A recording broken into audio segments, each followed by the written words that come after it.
Hola, soy Julio César Mejías, les presento Mundo 2020 aquí en Cubavisión Internacional. El conservador Partido Popular ganó las elecciones generales en España al alcanzar 136 escaños en el Congreso de los Diputados, que les resultan insuficientes para formar gobierno al quedar distante de la mayoría, una cifra marcada en 176 diputados. Si bien es cierto que el tradicional partido de la derecha española logró 47 curules más que en los anteriores comicios de 2019, el resultado alcanzado por la fuerza liderada por Alberto Núñez Feijóo vio estupefacta cómo los resultados quedaron bien lejos del escenario que pronosticaban la casi totalidad de los sondeos preliminares y los propios analistas políticos. Del otro lado, el Partido Socialista Obrero Español, el PSOE, encabezado por el presidente del gobierno, Pedro Sánchez, desafió todas las encuestas y cuando la inmensa mayoría de los medios europeos pronosticaron un batacazo, logró 122 escaños, una cifra ligeramente superior a lo que esa formación de centro-izquierda había conseguido en 2019. Detrás se situaron el ultraderechista partido Vox, con 33 escaños, sin dudas el gran perdedor de la noche electoral, con casi 20 escaños menos respecto a 2019, seguido del movimiento de izquierdas Sumar, que ganó 31 curules. Resultados insuficientes tanto para la derecha como para la izquierda para formar alianzas y pactos directos para asumir el Palacio de la Moncloa. Todo indica que los partidos minoritarios regionales como la Coalición Canaria o las formaciones nacionalistas catalanas, vascas y gallegas, nuevamente asumirán protagonismo en las negociaciones para intentar formar gobierno de un lado o de otro, aunque de momento el escenario más probable parece ser la repetición de elecciones a finales de año. Sobre estas elecciones, sus resultados y su impacto internacional y en la propia sociedad española, la vamos a abordar de inmediato con Mirada 2020 con nuestro invitado, el profesor y analista Reinier Pellón. Acompáñenos. Y estamos ya con Reinier Pellón, profesor universitario, analista. Muchas gracias por haber aceptado nuestra invitación acá a Mundo 2020 y precisamente para abordar un tema de suma interés. Profesor, ya nuestra primera pregunta le da a nuestra teleaudiencia cuál es, qué lectura inicial nos dejan los resultados de estas elecciones generales acontecidas recientemente en España. Un placer estar nuevamente aquí con ustedes, agradezco la invitación, además para tocar un tema de sumo interés como adelantaba, dado que España es el país de la Unión Europea que conjuga el mayor entramado de relaciones económicas, políticas, podríamos decir socioculturales, con nuestro país, y pudiera decirse que con una parte importante de la región de América Latina y el Caribe, y relaciones familiares. Gracias por la acotación, muy importante. Realmente sobre esta primera pregunta, para tener una primera aproximación al resultado electoral de estas elecciones, pienso que el primer elemento a destacar es que ha habido un ascenso de la derecha española en estas elecciones generales que fueron anticipadas además por unas elecciones municipales y autonómicas en el mes de mayo, donde el Partido Popular obtuvo una victoria, pudiéramos decir, significativa, que le permitió gobernar en solitario o en alianzas en la amplia mayoría de las autonomías, exceptuando Asturias, Extremadura, Castilla-La Mancha y Canarias. Exceptuando esas cuatro, el PP obtuvo esa posibilidad de gobernar en la mayoría de las autonomías y es lo que da paso a que el Partido Socialista Obrero Español y la coalición que él preside, que gobierna, anticipara las elecciones generales, que es a lo que hemos estado abocados el domingo pasado. En estas elecciones también el Partido Popular, que es reflejo de este ascenso que vengo marcando, destacando de la derecha española, obtiene la victoria, es decir, es la fuerza más votada con 136 escaños, logrando alcanzar o superar los 47 escaños que ya había obtenido en las elecciones anteriores. Sí, obtuvo ahora 47 escaños más que los que había obtenido en 2019. Exactamente. Entonces, hay un segundo elemento a destacar en este acercamiento inicial, y es que a pesar de este resultado, queda un panorama con determinadas incertidumbres que en el corto plazo no podremos responder cabalmente hasta las próximas semanas en la dependencia que vayan evolucionando. ¿Por qué quedan determinadas incertidumbres? Porque no puede responderse hoy cabalmente qué agrupación conformará el gobierno y si va a ser necesario o no ir a unas nuevas elecciones. A unas segundas elecciones. Y esto sucede porque, a pesar de este ascenso de la derecha y haber sido el Partido Popular la fuerza más votada, no logra alcanzar la mayoría absoluta necesaria para poder conformar el gobierno, él de conjunto con su aliado más cercano, que es el partido de extrema derecha, Vox. Partido franquista. De manera que no alcanzan los 176 escaños necesarios para obtener la mayoría absoluta. Y esto obliga al Partido Popular, tanto como al partido gobernante, el Partido Socialista Obrero Español, a buscar alianzas, negociaciones políticas para aspirar a alcanzar esa mayoría absoluta y poder conformar gobierno. Sí, yo precisamente le quería acotar. Se veía en las caras de los representantes del Partido Popular cuando ya se dieron a conocer los resultados, que en sus caras un sabor agridulce. O sea, habían avanzado, habían ganado 47 escaños más respecto a 2019, pero no estaban satisfechos porque todo el entramado de sondeos, de encuestas y también de pronósticos de los analistas así habían previsto un escenario un poco más favorable, más acorde con ese ascenso que se había apreciado en las municipales y en las autonómicas por parte de la derecha y específicamente del Partido Popular. ¿Cree usted entonces que no se logró por determinados factores? ¿Cuáles han sido estos factores que provocaron que esos resultados no satisficieran al Partido Popular como lo habían tenido hasta ese momento, y por supuesto se fueran por el suelo todos los pronósticos, no solo las encuestas, sino también la de analistas avesados en la materia? Yo pienso que el primer elemento a destacar para evaluar objetivamente esta victoria agridulce del Partido Popular, en primer lugar destacar lo poco confiable que son determinadas encuestas y sondeos sobre la intención de voto, que hasta último momento estuvieron diciendo que el PP iba a obtener más de 160 escaños, que iban a alcanzar la mayoría absoluta con facilidad junto con Vox, el partido que hace una alianza en este caso en las elecciones con ellos, y realmente el resultado distó mucho de lo que esas encuestas hasta último momento estuvieron diciendo. ¿Y qué elementos provocaron esa...? Aquí habría que tener varias cuestiones a considerar. El primer elemento, todo indica que el Partido Popular dio por ganadas las elecciones antes de que se produjeran.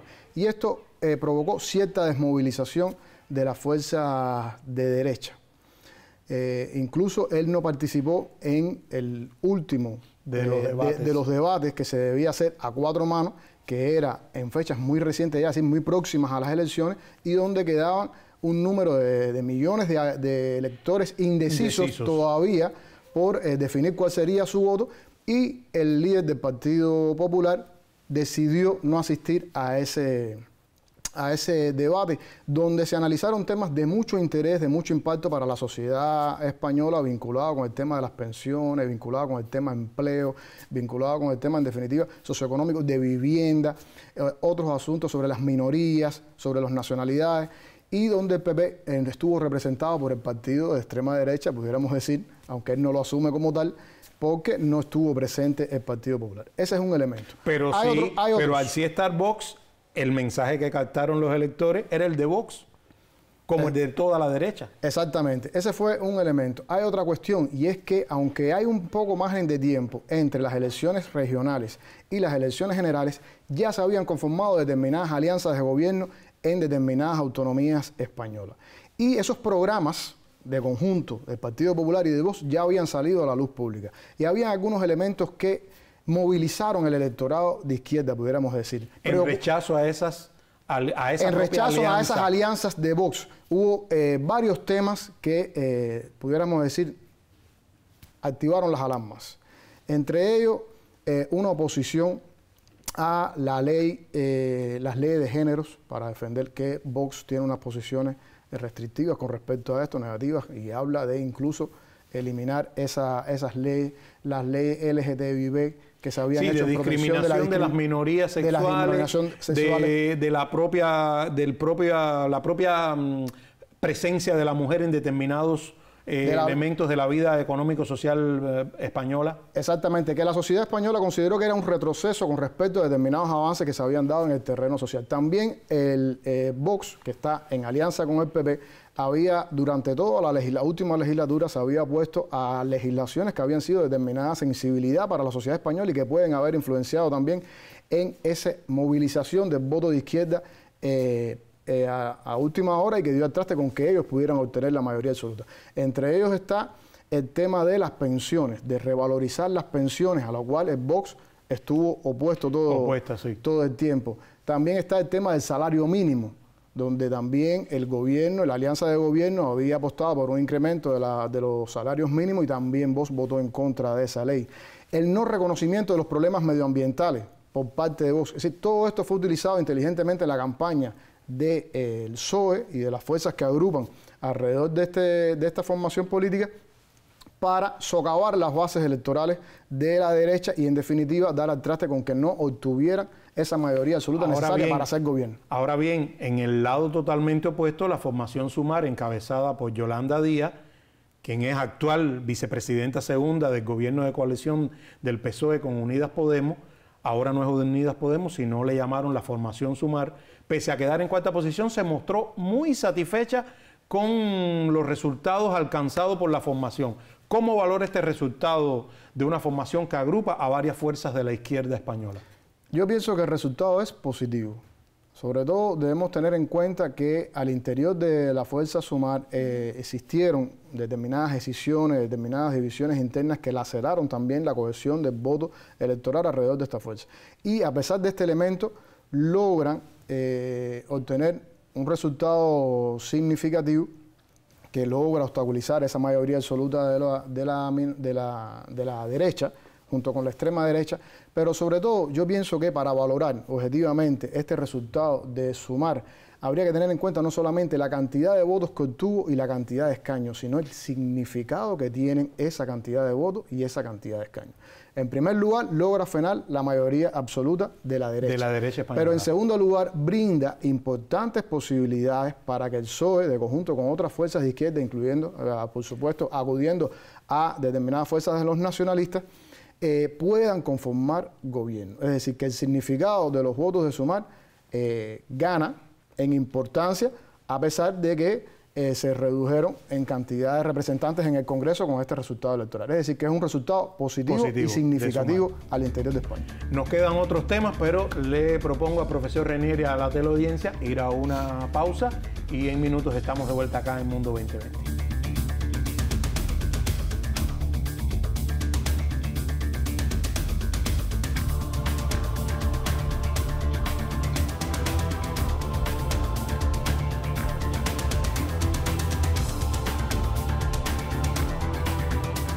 Y estamos de vuelta en Mundo 2020.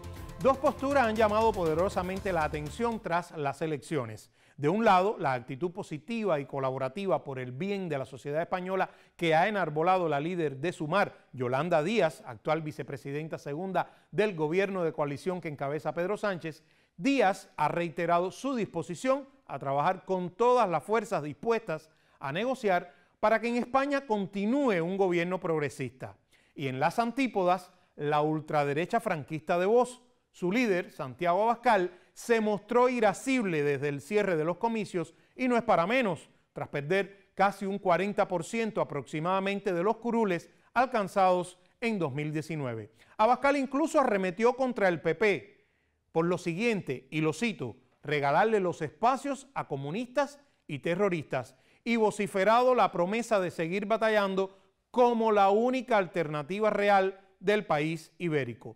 Lo cierto es que precisamente los pactos autonómicos hechos por Vox con el PP en algunas comunidades autónomas y municipios le han pasado factura tanto a la formación de Núñez Feijóo, o sea, al PP, como a la de Abascal. Recuerden seguirnos en las redes sociales. Debajo en sus pantallas tienen a su disposición nuestras direcciones en Facebook, YouTube y Twitter. Volvemos ahora con nuestro invitado. No se vayan.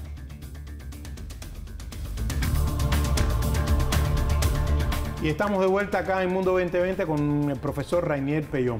Profesor, ¿cómo explicar el retroceso de Vox al que ya hicimos referencia en la primera parte del programa. ¿Podrán las fuerzas de la izquierda, incluidas las formaciones nacionalistas, que ya adelantamos, aunque no mencionamos los nombres, usted los dirá ahora, formaciones nacionalistas catalanas, vascas, gallegas, frenar el avance de esta ultraderecha franquista que lidera Santiago Abascal? Yo pienso que para valorar el fenómeno Vox hay que ubicarlo también en el contexto de determinadas tendencias sociopolíticas que se están produciendo hace décadas, pudiéramos decir, en el contexto sociopolítico de la Unión Europea y de sus Estados miembros. Yo pienso que como resultado de la aplicación de políticas neoliberales, el descrédito, la ilegitimidad, el descontento de los ciudadanos sobre las fuerzas tradicionales ha ido paulatinamente beneficiando fuerzas nacionalistas, fuerzas de extrema derecha, y también este ha sido el caldo de cultivo, las bases, para que una fuerza como Vox gane presencia dentro de las bases electorales del Estado español y representatividad. Sin embargo, es decir, en estas últimas elecciones hay una disminución de su representación en alrededor de 19 diputados al Congreso. Y esto vulnera considerablemente la capacidad de Vox para hacer una oposición significativa o seria al gobierno. Esa cifra de 52 de 2019 dejó atónitos a la inmensa mayoría. Precisamente ese es un elemento muy oportuno de destacar, porque haber tenido más de 50 congresistas le dio la posibilidad a Vox, por ejemplo, de basar su oposición en determinados instrumentos, como fueron el recurso de inconstitucionalidad, que lo aplicaron en más de 50 ocasiones. Eso ralentece la labor gubernamental, la aprobación de leyes como tal en el Congreso. Además de eso, como ahora no alcanza esa cifra de más de 50, ya no puede apelar a ese recurso. También aplicó en determinadas ocasiones las mociones de censura, que para eso necesita tener más de 35 o 36 escaños, lo cual tampoco alcanza en esta ocasión. Por lo tanto, ese es otro de los instrumentos que tampoco podría utilizar. De manera que, aunque Vox en estas elecciones generales se mantiene como tercera fuerza, pudiéramos concluir que su capacidad de ejercer oposición a través de estos instrumentos que utilizó recurrentemente en la anterior legislatura no serán posibles en esta. Es decir, que los votos de Vox, si tenemos en cuenta que no logran alcanzar la mayoría absoluta de conjunto con el PP y los colocan en una posición de desventaja con respecto a la posibilidad de conformar gobierno. Y si tenemos en cuenta estos otros elementos que he venido apuntado de la dificultad para ejercer una oposición a través de estos instrumentos que tanto utilizó durante la anterior legislatura, pudiéramos decir que este resultado realmente pudiéramos decir que sus votos tienen un menor significado y una menor influencia a la hora de evaluar sus posiciones dentro del Congreso y como fuerza dentro de la oposición. Ahora bien, Alberto Núñez Feijóo, líder del Partido Popular, ha dejado claro que intentará de todas maneras negociar con todas las fuerzas políticas que así lo entiendan, o sea, con todas las que le permitan acercarse. Sin embargo, la inmensa mayoría de los analistas y politólogos, profesor, no solo de España, sino incluso del contexto europeo, consideran muy improbable que el PP logre armar una mayoría, y aunque haya sido el ganador desde el punto de vista de que fue el partido más votado, tendría extremadamente difícil asumir, poder formar gobierno y asumir la dirección del Palacio de la Moncloa. ¿Cuál es su valoración al respecto? ¿Podrá el PP o el PSOE también, en este caso, podrían formar gobierno en medio de todo este escenario? ¿O cree que definitivamente va a haber que ir a unas nuevas elecciones antes de fin de año? En realidad estamos frente a la posibilidad de diversos escenarios, como tú introdujiste magistralmente realmente. Lo primero que vamos ahora en el corto plazo a afrontar es un proceso de negociaciones en los próximos meses, arduos, semanas, meses, que pudiera durar semanas o meses de negociaciones. Ahora, es real que es uno de los escenarios menos probables que haya una posibilidad de segundas elecciones, menos probable, no quiere decir que sea imposible. Y también es poco probable que el Partido Popular, junto con Vox, logre hacer una alianza suficientemente fuerte como para alcanzar la mayoría absoluta que le permita hacer gobierno. porque necesariamente tendría que acudir al apoyo y a los votos de las fuerzas nacionalistas. Y estas fuerzas nacionalistas estarían en contra de hacer una alianza en una formación gubernamental donde esté presente Vox, debido a las posiciones negativas, proactivas que ha tenido en contra de las fuerzas nacionalistas históricamente. El elemento clave es que las fuerzas nacionalistas, incluido el PNV, el Partido Nacionalista Vasco, que ha sido el que quizás en algún momento de la más reciente historia ha apoyado en algunos momentos al PP, pero es que ni siquiera el Partido Nacionalista Vasco haría una alianza con estando Vox. Mencionando algunas de las fuerzas específicas a las cuales estamos haciendo referencia: Esquerra Republicana de Cataluña, Bildu de País Vasco, Partido Nacional Vasco, que usted ha hecho mención ahora mismo, el grupo Bloque Nacionalista Gallego, todos ellos forman parte de la coalición gubernamental actual. Por lo tanto, se espera que haya una especie de continuidad o hay facilidades para que el PSOE logre aglutinar alrededor de ellos, más sumar, podría sumar alrededor de 18 votos adicionales. Hay un elemento disonante que no lo hemos mencionado, que es la derecha catalana, Junts per Catalunya. Clave. Sería clave realmente esta fuerza, que tiene alrededor de 7 representantes en el Congreso, porque en realidad estaríamos presentes, si logra esta coalición que le venía mencionando, las fuerzas del PSOE junto con Sumar y el Partido Popular, Vox, probablemente logre sumar a 2 votos, que sería Coalición Canaria y Unión que siempre ha estado cercano al Partido Popular. Y Unión del Pueblo Navarro, que también ha tenido su cercanía con el Partido Popular. Quedaría una especie de empate técnico, porque las fuerzas del PSOE agruparían alrededor de 172 congresistas y las fuerzas del PP 171. Es decir, estaría en desventaja. De manera que este empate técnico nos deja ese mapa que decía yo al inicio de incertidumbre. ¿Dónde están realmente las principales posibilidades de conformar gobierno? Y ahí es donde Junts de Cataluña juega un papel clave, que pudiera tener 2 posiciones. La mayoría de los analistas plantean que existen mayores probabilidades de una abstención, es decir, no del apoyo al grupo gubernamental, sino de una abstención. De votar. Y esto sería igualmente favorable para la izquierda, para el bloque de la izquierda, que le permitiría conformar gobierno. Si en un primer intento del PP fracasaría la posibilidad de hacer una coalición de gobierno, pasaría entonces la posibilidad de que el PSOE presente su candidatura de gobierno. Que de no alcanzar la mayoría absoluta, existiría la posibilidad de un escenario de que sea aprobado por una minoría simple, por una mayoría simple.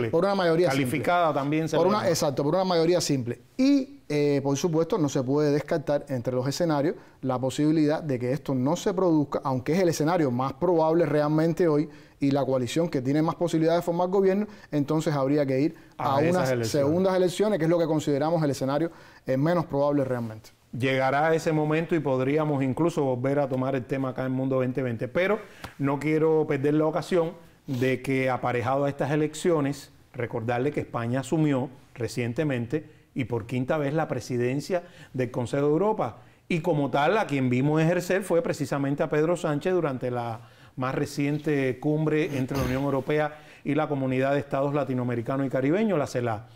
¿Qué incidencia tendrán los resultados del 23 de julio con este semestre en el cual Madrid está al frente del Consejo de la Unión Europea, al frente de los 27? ¿Cómo interpreta usted los resultados de esa reunión cumbre entre la Unión Europea y CELAC y el papel de esta presidencia rotativa hacia la CELAC? Pues Sánchez y su equipo van a seguir gobernando independientemente de que haya en estos momentos una decisión antes o después durante estas negociaciones.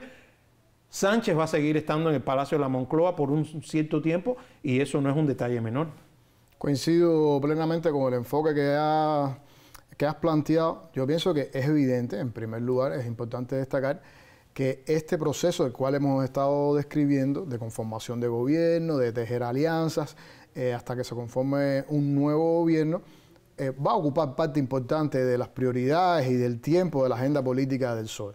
Sin embargo, no es un asunto menor que para esta fuerza siempre ha sido una prioridad, se califica dentro de las fuerzas eurooptimistas. Es decir, siempre históricamente ha sido partidaria de profundizar el proceso de integración, de lograr posiciones comunes sobre determinadas áreas geográficas y, por supuesto, dentro de las líneas maestras de su política exterior ha estado la región de América Latina y el Caribe. De manera que no es casual que coincida también la presidencia de España rotativa de la Unión Europea con el impulso que se le ha dado a las relaciones birregionales y que se produzcan en ese contexto la cumbre de la CELAC con la Unión Europea. Yo pienso que el papel de España ha jugado un papel clave y de este gobierno yo pienso que también ha sido incluso me atrevería a decir, y usted me corrige sí o no, que precisamente la presencia de Sánchez ha estimulado que la comunidad latinoamericana y caribeña acepte relanzar las relaciones con la Unión Europea. Terminadas las elecciones, apenas horas después de terminar las elecciones, muchos mandatarios y representantes de la comunidad latinoamericana y caribeña transmitieron incluso sus saludos a Pedro Sánchez por el resultado que había obtenido el PSOE, a pesar de no haber sido el más votado. También desde Europa tenemos que decir que Pedro Sánchez recibió felicitaciones por haber logrado frenar el avance de la derecha aliada a la extrema derecha y de impedir esa mayoría absoluta que algunos preveían que podía ocurrir.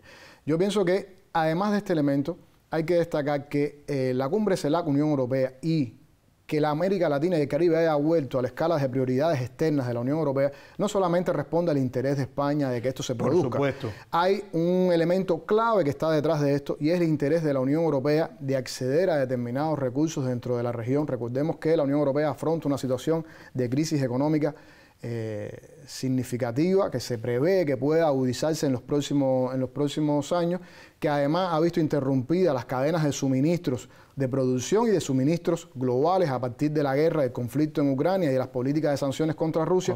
De manera que la Unión Europea y los países miembros les urge establecer nexos, profundizar su presencia en el mercado y en el acceso a las materias primas latinoamericanas, y esto es una motivación que no podemos soslayar en el contexto de la cumbre CELAC Unión Europea.